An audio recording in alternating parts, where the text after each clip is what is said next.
At the turn of the 21st century, online technology represented tools to liberate Americans from reliance on distrusted legacy media outlets. As social media proliferated over the past decade, citizens could directly connect with large numbers of people and could cut out corporate media outlets entirely. Over the years, however, these platforms have changed from neutral platforms that provided Americans with the freedom to speak to enforcers of preferred narratives. Consequently, these platforms have played an increasingly decisive role in elections and have negatively impacted Americans who dissent from orthodoxies favored by the big tech cartel. Now, we have seen the power of their censorship over individuals and organizations, including what I believe is clear viewpoint discrimination. And as these companies have grown and their influence expanded, big tech has come to look more like Big Brother with each passing day. But this is 2021, not 1984, and this is real life, not George Orwell's fiction. These companies exert monopoly power over a centrally important forum of public discourse and the access of information that Floridians rely on. It used to be that consumers were trusted to make their own decisions about what information to consume, about which leaders to, quote, follow, about what news to watch.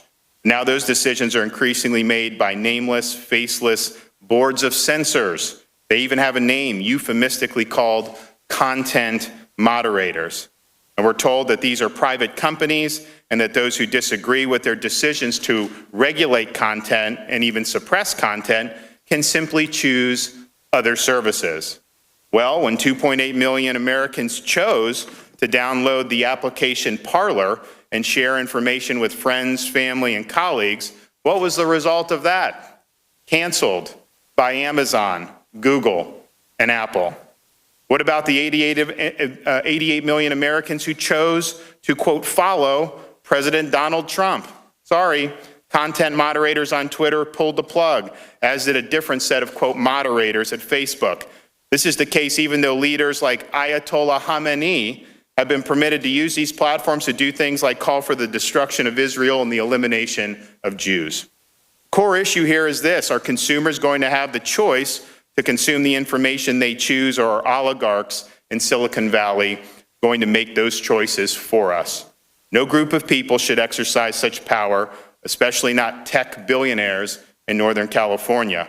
Now, if I had to choose, I'd rather be governed by the first 50 names in the Tallahassee phone book than the CEOs of big tech companies.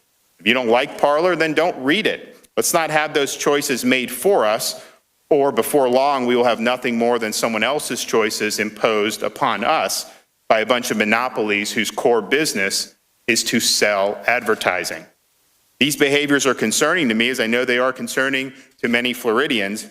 It's high time that we step up to the plate to ensure the protection of the people and their rights.